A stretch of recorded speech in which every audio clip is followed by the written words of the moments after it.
जिस दिल्ली की गद्दी पर कभी मुगलों का सिक्का चलता था, उसी दिल्ली में एक दिन मराठों का झंडा लहराया। ये है उस गौरवशाली घड़ी की कहानी, मराठों का दिल्ली विजय और साम्राज्य का विस्तार। औरंगजेब की मौत 1707 के बाद मुगल साम्राज्य धीरे धीरे टूटने लगा। दिल्ली की सत्ता कमजोर हो चुकी थी, लेकिन मराठों का हौसला आसमान छू रहा था। महारानी ताराबाई और मराठा सरदारों ने स्वराज्य की नींव मजबूत कर दी थी। इसके बाद पेशवा बाजीराव प्रथम का युग आया।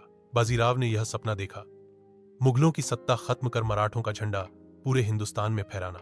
बाजीराव के नेतृत्व में मराठा सेना ने उत्तर भारत की ओर कूच किया। वे सतारा और पुणे से निकलकर नर्मदा पार कर गंगा यमुना तक पहुंच गए। 1737 मराठा सेना दिल्ली के दरवाजे तक पहुंच गई।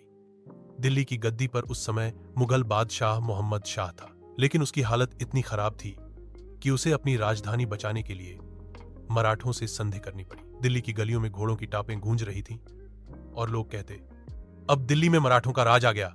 यह पहला मौका था जब मराठा साम्राज्य ने उत्तर भारत तक अपनी ताकत दिखा दी। मुगल अब सिर्फ नाम के बादशाह रह गए, वास्तव में सत्ता मराठों के हाथों में आने लगी। इतिहासकार कहते हैं 18वीं सदी के मध्य तक मराठे भारत की सबसे बड़ी शक्ति बन गए थे। उनकी सीमाएं बंगाल से लेकर अटोक, आज का पाकिस्तान तक, और दक्षिण में कर्नाटक तक फैल गई थी। सोचिए, जिस दिल्ली पर कभी अकबर और शाहजहां जैसे मुगलों का राज था, वहीं दिल्ली की गलियों में मराठों की गूंज सुनाई दी। अगर इस गौरवशाली पल ने आपके दिल को छू लिया तो वीडियो को लाइक कीजिए और चैनल को सब्सक्राइब करना मत भूलिए, क्योंकि अगले एपिसोड में हम बताएंगे पेशवा बाजीराव की युद्ध नीति और उनकी अपराजित गाथा।